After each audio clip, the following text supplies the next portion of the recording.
Isang mapagpalang umaga po sa lahat ng anak ng Diyos na ngayon ay nakikiisa ng gawaing ito. Tunay nga napakabuti ng ating Panginoon at patuloy nila tayong binibigyan ng pagkakataon na makapag-umpisa ng ating araw na tayo ay magpupuri at sumasamba sa ating Panginoon. Amen po ba? Ang ating pong gawain ngayon ay nanggagaling sa District 6 sa ilalim ng aming tagapanguna na si Pastora Cheryl Manansala at ang aking tagapangunas ng Iglesia Door of Faith La Mesa na si Pastora Christy Kasunuran. Umpisan nga po natin ang ating gawain sa pamamagitan ng awitin para sa ating Diyos na buhay. Amen po ba? Hallelujah, Lord Jesus. Hallelujah, Lord.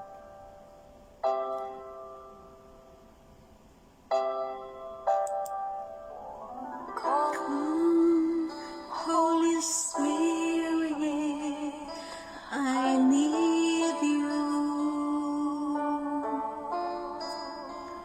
Come, Holy Spirit.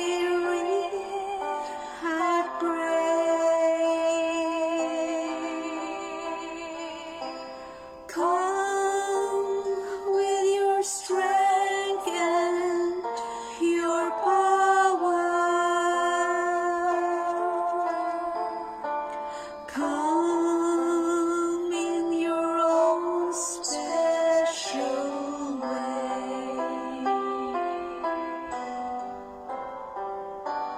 Come like a spring in the desert.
Come to the weary of soul.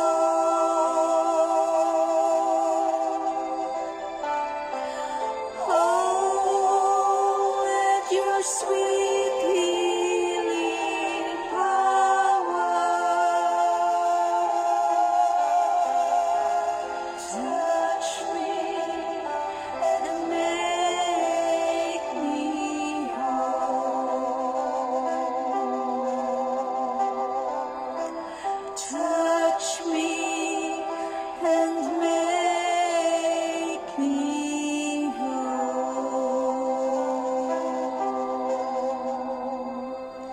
Hallelujah, Lord. Hallelujah.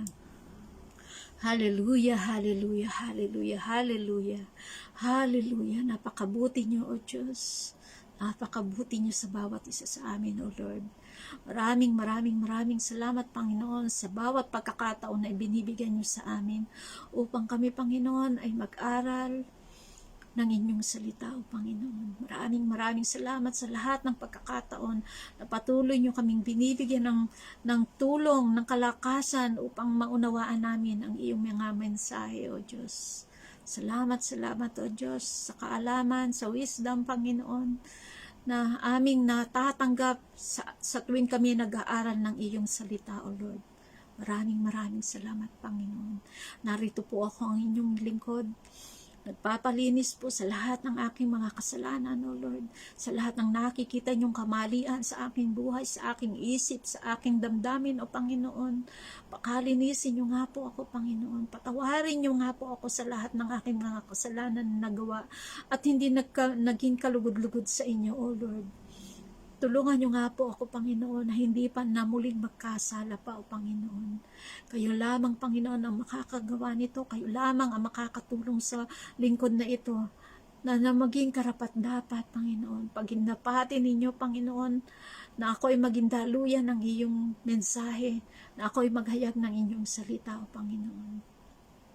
Tulungan niyo nga po ako, Panginoon, na magkaroon, na maging kalugod-lugod ang buhay na ito upang ako ay makalakad sa inyong kalooban, O Panginoon.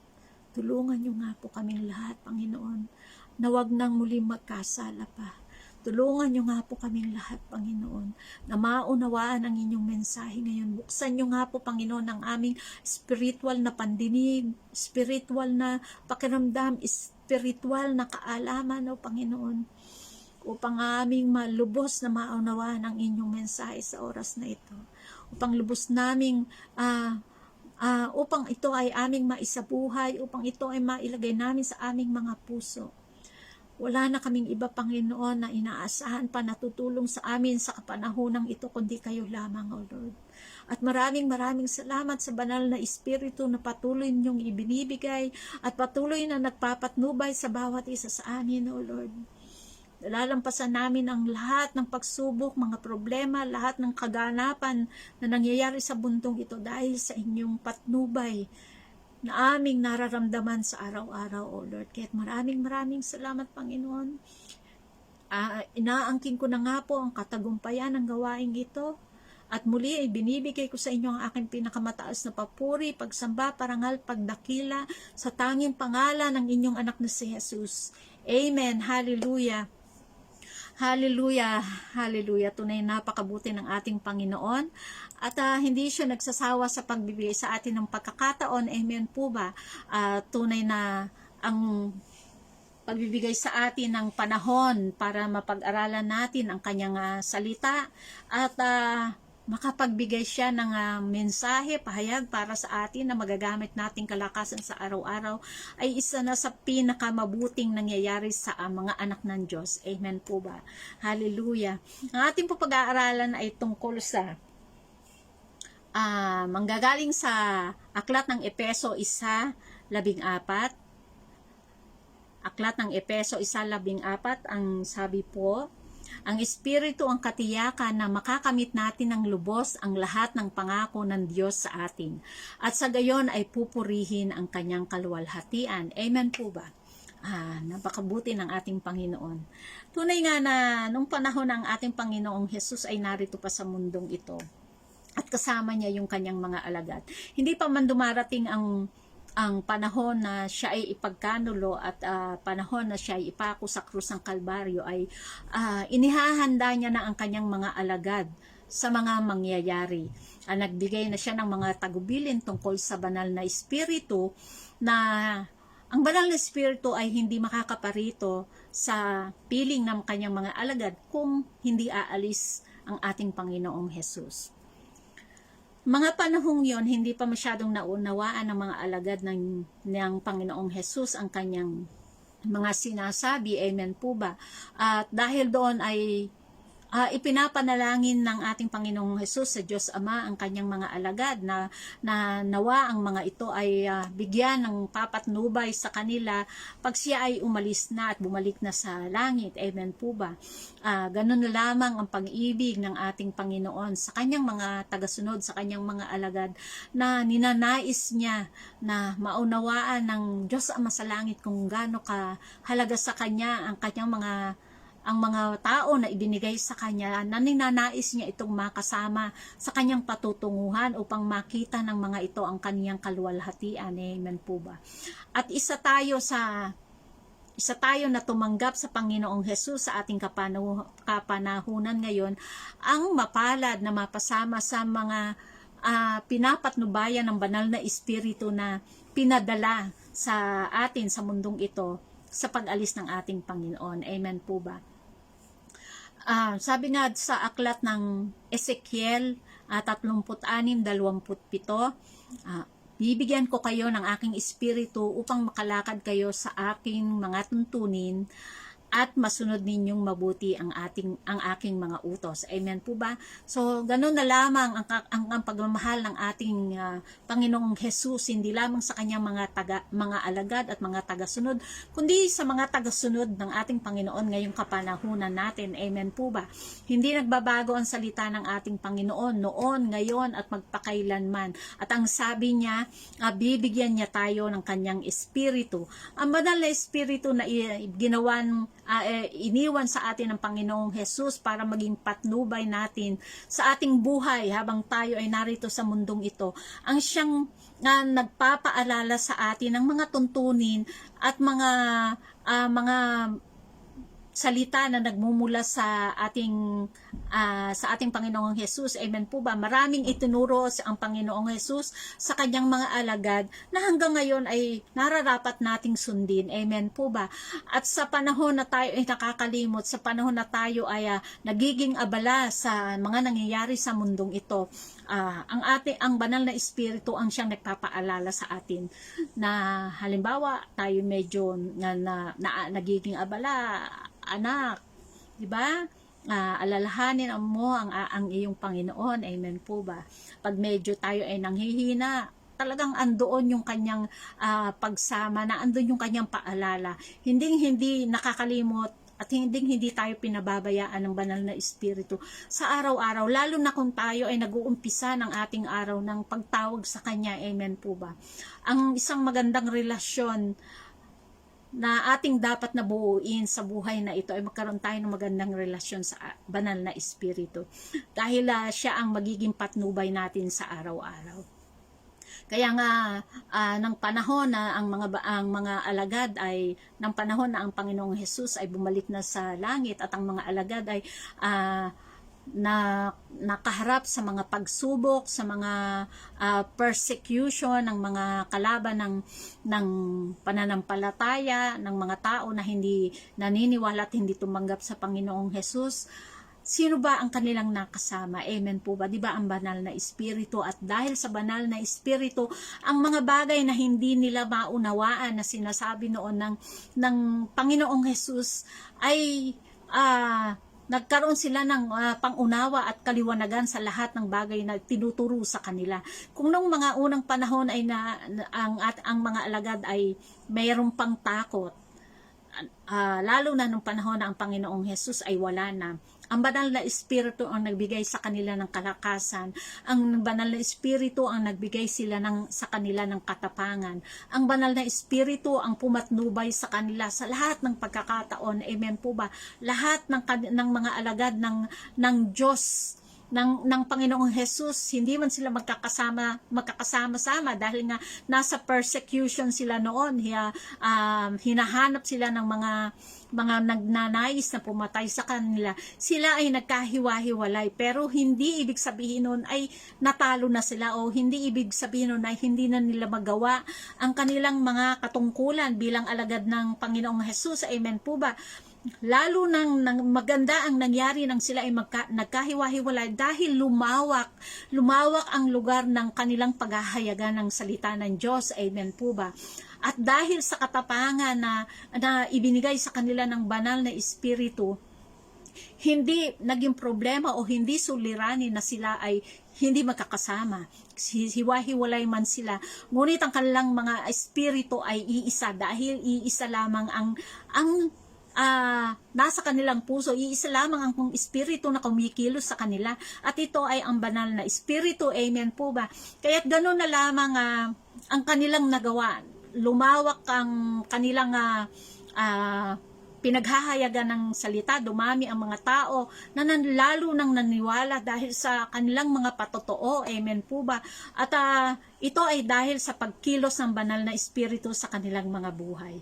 Maging tayo, mga kapatid, ay isa sa mapapalad na pinapatnubayan ng banal na Espiritu simula nang tanggapin natin ang ating Panginoong Jesus bilang ating Panginoon at tagapagligtas, at tayo ay nabuhay sa salita ng Diyos. Ang banal na Espiritu ang nagpapatnubay sa atin.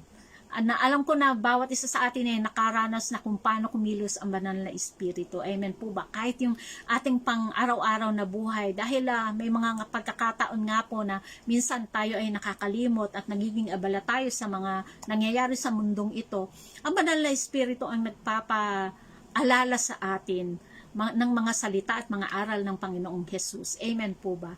May mga pagkakataon na nadadamay dahil nga naandito pa tayo sa mundong ito, tayo ay nadadamay sa mga nangyayari sa ating kapaligiran. Ngunit kakaiba ang anak ng Diyos. Amen po ba?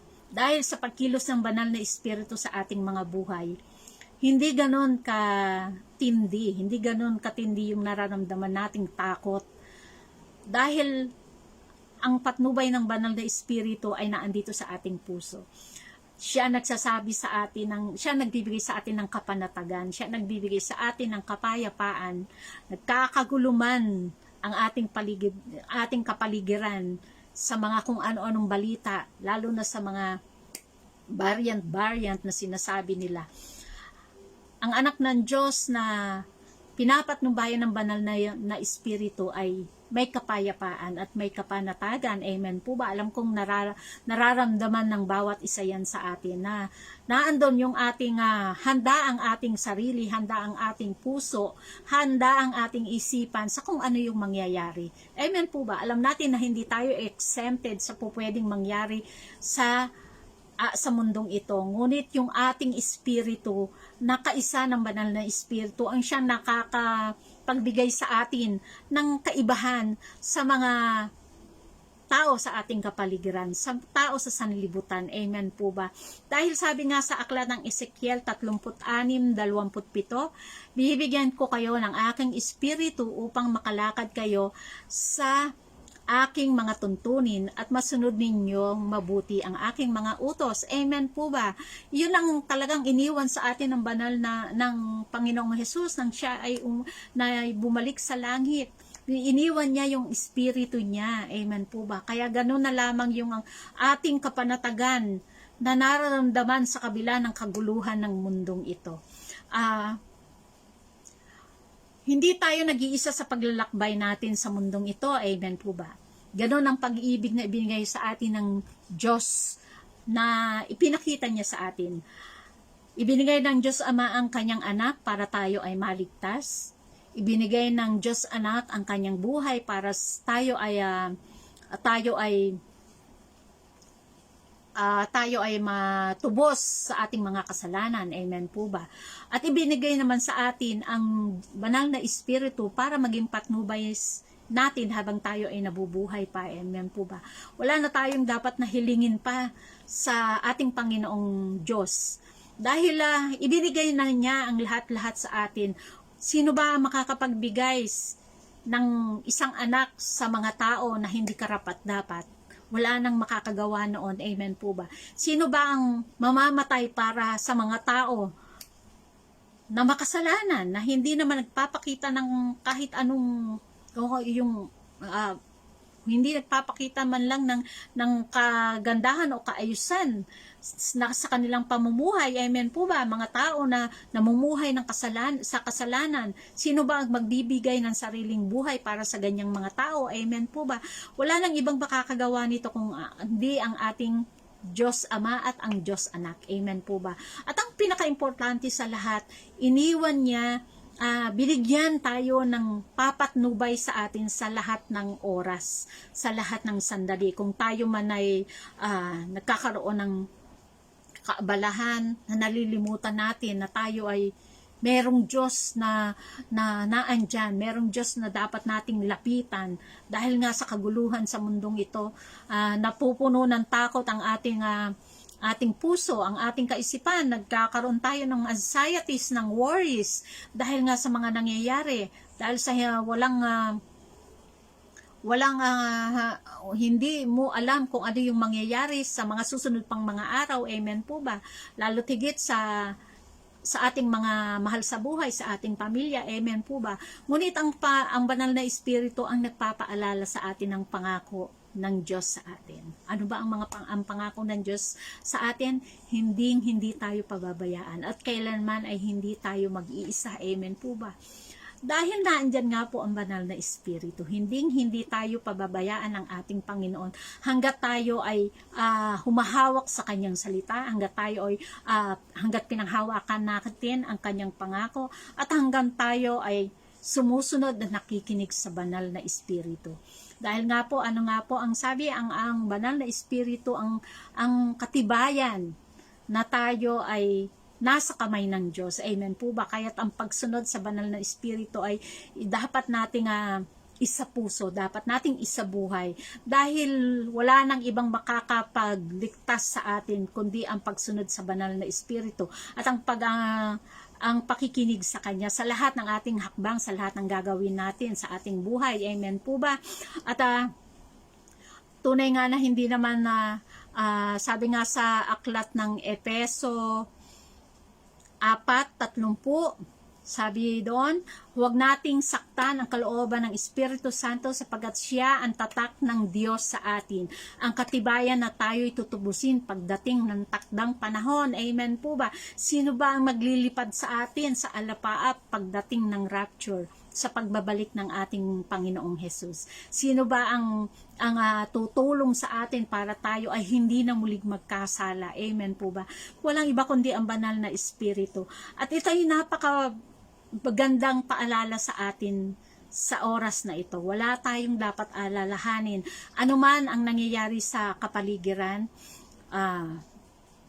anuman yung mga sakit na kumakalat, anuman yung virus na kumakalat, wala tayong dapat alalahanin sa buhay na ito. Sabi nga po, 'di ba, sa mabuhay at mamatay, tayo ay sa Panginoong Hesus.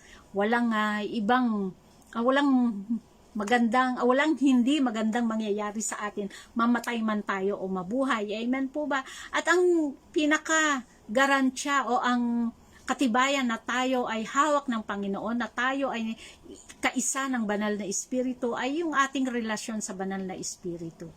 Ang pakikinig at pagsunod sa Kanya, ang tangi nating magagawa. Kaya't ano ang paalala sa atin sa oras na ito, na ating pagbutihin o patatagin ang relasyon natin sa banal na Espiritu. Mag-umpisa tayo at matapos sa pakikiisa sa Kanya. Amen po ba? The Holy Spirit is the guarantee of our salvation. Sabi nga dyan, wag nating saktan o wag nating pighatiin ang banal na Espiritu sapagkat siya ang tatak ng Diyos sa atin. Amen po ba? At hindi natin gugustuhin na tayo ay hindi natin gugustuhin na mawala sa atin ang banal na Espiritu. Kaya't ano ang dapat natin gawin? Huwag nating saktan ng banal na Espiritu. Lagi tayong sumunod at makinig sa Kanyang sinasabi. At alam naman natin, nararamdaman natin kung kumikilos ang banal na Espiritu sa ating buhay.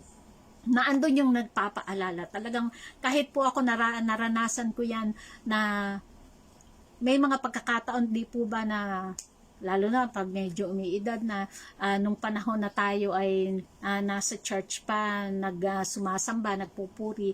May pagkakataon na araw ng Sabado o gabi ng Sabado ay andun yung aking pakiramdam na parang pagod ako, na parang nakakaramdam ako na ay parang ayokong pumunta sa church, parang meron kakaibang, kumbaga yung laman mo, ang sinasabi sa iyo, tinatamad ka, may masama pakiramdam mo, yung ganun po ba. Pero alam niyo po, nagtataka ako tuwing umaga, Sunday ng umaga, talagang maaga pa lang kumikilos na ako. Yung parang hindi, parang automatic na po yung nangyayari.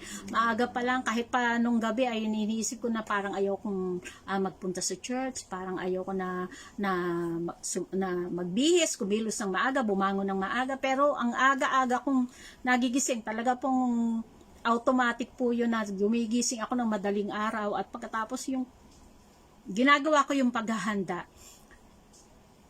pagpapatunay lamang na natalo kung tayo ay merong magandang relasyon sa ating Diyos, lalo na sa banal na Espiritu, ay matalo nasa ng laman, natatalo ng Espiritu ang nasa ng laman natin. Amen po ba? Talagang minsan nagtataka din ako sa aking sarili na sabi ko kagabi, parang hindi muna ako gigising na maaga, pero automatic na po yun na kumikilos ako para sa paghahanda sa gagawin na pagsamba. Amen po ba? So, nung katagalan, saka ko lang na-realize na hindi na pala ako may gusto noon. Hindi na yung aking sarili ang kumikilos. Amen po da. Amen po ba? Maraming pagkakataon po na ganun. Kaya simula noon, nang nakakaranas ako ng ganun, talagang ang aking panalangin ay sa banal na Espiritu ay makialam nga po kayo sa buhay ko tuwing umaga. At talagang yun ang aking idinadasal na Holy Spirit, makialam nga po kayo sa buhay ko. Talagang nararanasan ko na meron akong gustong gawin na hindi ko magawa, at yung ayaw kong gawin ay nagagawa ko. Amen po ba? At ito ay pag nangyayari yun sa akin at nakita ko na maganda ang nangyayari, nagpapasalamat ako sa Diyos dahil andun talaga yung pagkilos ng ating Panginoon. Amen po ba? Kaya yun yung aking unang ipinapanalangin tuwing umaga na, Lord, makialam nga po kayo sa buhay ko sa araw na ito. Amen po ba? At napakabuti ang ating Diyos sa ating lahat. Amen po ba? Ang kanyang paalala, the Holy Spirit is the guarantee of our salvation. Patuloy po nating pakinggan, patuloy po nating nasayin ang pagkilos niya sa ating buhay, upang kung ano man yung nangyayari at kaganapan sa ating kapaligiran ay hindi tayo ganong makaramdam ng anxiety o ng worries. Amen po ba? At magkaroon tayo ng kapanatagan at kapayapaan ng kalooban habang hinihintay natin ang pagbabalik ng ating Panginoong Hesus. Sa nangyayari po ngayon na sabay-sabay na ang mga sign, amen po ba? Ngayon lamang po nangyari na habang may bagyo lumilindol, amen po ba? At talagang hindi mo na maiaalis na talagang napakarami ng itinuturo ang Panginoong Hesus. Nagpaparamdam na siya sa mga tao na hanggang ngayon ay hindi pa naniniwala. Talagang kung gaano kumikilos ang kaaway, ay ganun din naman ang pagkilos ng ating Panginoong Hesus. At ang nangyayari ito sa ating kapaligiran ay paalala lamang sa mga tao na nakakalimot, lalo tigit sa atin na mga lingkod niya na naandito, na patuloy na tumatayo at lumalakad sa kanyang kalooban. Amen po ba? Na wala tayong dapat alalahanin hanggat tayo ay kaisa ng banal na Espiritu. Amen po ba? So the Holy Spirit is the guarantee of our salvation. Keep the faith and always ask the Holy Spirit for His guidance sa lahat ng pagkakataon. Amen po ba? Hallelujah. Tunay ngang napakabuti ng ating Panginoon sa bawat sandali ng ating buhay. Hallelujah. Purihin ang salita ng Diyos. Sa mga oras na ito, tayo nga po ay manalangin. Hallelujah, Lord Jesus. Hallelujah. Hallelujah, hallelujah, hallelujah.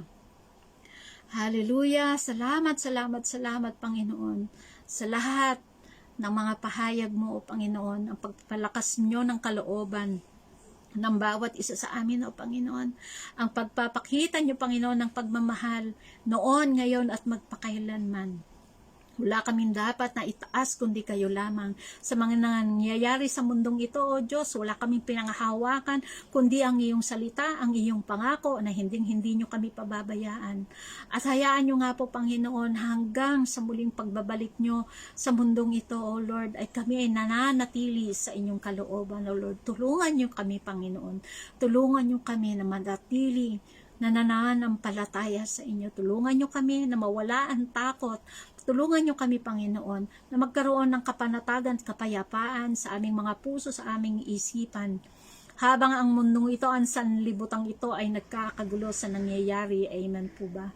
Tunay nga napakabuti nyo sa amin, O Lord. Kayo lamang, Panginoon, ang aming dinadakila, ang aming niluluwalhati, dahil wala kaming ibang inaasahan kundi kayo lamang. Ang inyong pagkilos sa banal na Espiritu ay aming idinadalangin sa bawat isa sa amin para sa aming mga mahal sa buhay, O Lord. Kayo nga po ang umawak sa aming mga puso. Inyo nga pong hawakan ang mga puso ng aming mga mahal sa buhay na hindi pa nakakakilala sa inyo. Bigyan nyo nga po sila, Panginoon, ng kaisipan na wala ng pinakamahalaga sa mundong ito kundi ang nasa inyong piling lamang, O Lord. Wala ng pinaka-safest place sa mundong ito kundi sa inyong kamay lamang, O Lord. Kaya't napakabuti ninyo, Panginoon. Naniniwala kami na inyong tutugunin ang aming mga panalangin para sa aming mga mahal sa buhay, O Lord. At maraming salamat, Panginoon, sa patuloy niyong pagtuturo, patuloy niyong pag-aayos sa aming mga buhay. Maraming salamat, O Lord. Maraming salamat. Wala na po akong hinihiling pa sa buhay na ito, O Lord, kundi ang patuloy niyong pagkilos sa bawat isa. Ang inyong pagkilos lamang, Panginoon, ay sapat na, O Lord. Dahil siya ang magbibigay sa amin ng daan, sa landas na aming tatahakin. Tutulungan nyo ang aming bawat hakbang, O Panginoon. Tutulungan nyo kami maging matatag, tutulungan nyo kaming maging malakas, at tutulungan nyo kaming maging tapat sa inyo lamang, O Diyos. Hallelujah. Maraming salamat sa lahat, Panginoon, ng aming mga tagapanguna mula sa sentro, O Lord, mula kay Pastor Joseph at sa kanyang pamilya, sa kanyang sambahayan, O Panginoon. Patuloy nyo nga pong ibuhos ang inyong pagpapala, inyong biyaya sa lahat ng kanilang mga pangangailangan, sa lahat ng mga kailangan ng gawain, sa lahat, Panginoon, na kinakailangan na maging katuparan na ibinibigay niyong mga vision sa kanila, O Panginoon. Ibuhos niyo nga po ang lahat ng mga kasagutan sa lahat ng bagay na ito, O Lord. Ang kaalaman, ang katalinuhan na kinakailangan upang patuloy na kumalat sa sanlibutan ng inyong salita, O Panginoon, upang patuloy na lumawak ang pagpapahayag ng inyong salita, O Diyos. Tulungan niyo rin po, Panginoon, ang mga guro sa Bible School, O Lord.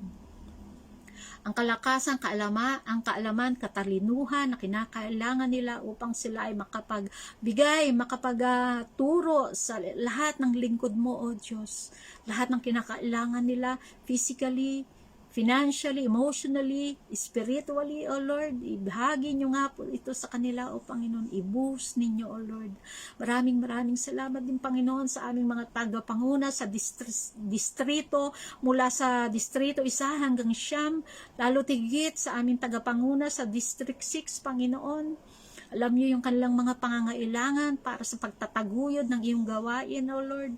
Alam niyo yung kanilang dinidesire ng kanilang mga puso para pa lumawak ang iyong kaharian sa mundong ito, O Lord. Nakikita niyo, Panginoon, pangangailangan ng bawat iglesia. Nakikita niyo, Panginoon, ang kanilang ninanais na katagumpayan para sa gawain, O Lord. Ibuhos niyo nga po ang lahat ng kasagutan sa bawat isa sa kanila, O Lord.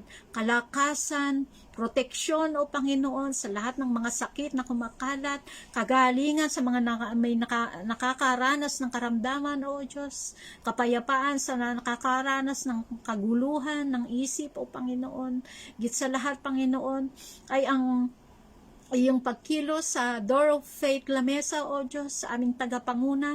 Kayo, Panginoon, nakakaalam yung nangyayari sa kanyang buhay, yung desire ng kanyang puso, yung pagnanais niya, Panginoon, na gawin ang iyong ipinapagawa sa kanya, O Panginoon. Tulungan niyo nga po ang aming tagapanguna, Panginoon. Kayo nga po ang siyang kumilos sa kanyang buhay, sa kanyang buong sambahayan, O Lord. Bigay niyo nga po ang lahat ng kanyang pangangailangan, spiritually, physically, financially, emotionally, O Panginoon. Ibuhos niyo ang pagpapala at biyaya sa kanya, O Lord, at sa kanyang sambahayan.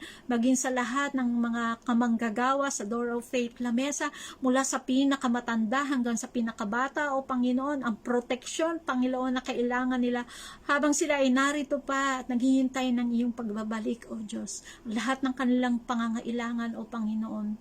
Niniwala ako, Panginoon, nagtitiwala ako, Panginoon, ang lahat na ito ay bibigyan nyo ng kasagutan, O Panginoon. Maraming salamat po sa kalakasan na patuloy nyong ibinibigay sa bawat isa na nakikiisa sa gawaing ito. Maraming salamat po. Patnubayan nyo po ang lahat. Ibigay nyo po ang kanilang mga pangangailangan. Bigyan nyo nga po ng kalakasan, spiritual, ang bawat isa, at higit sa lahat, Panginoon, ang kanilang pananampalataya ay patuloy niyong patatagin, palakasin, habang kami ay narito pa sa mundong ito, O Diyos, hanggang sa kayo ay dumating sa inyong muling pagbabalik, O Panginoon. Nawa kaming lahat ay nasa inyong mga palad pa. Wala nang ibang pinakaligtas na lugar sa mundong ito, kundi sa inyong mga palad lamang, O Lord. At maraming salamat po, Diyos, sa inyong paghawak sa lahat ng nakikiisa sa gawaing ito. Maraming salamat po. Ito po ang aking panalangin in Jesus' mighty name. Amen. Hallelujah. Hallelujah, hallelujah. Maraming salamat po sa bawat isa. Muli po nating pagsasama-sama. Pagpapala po sa lahat. Hallelujah.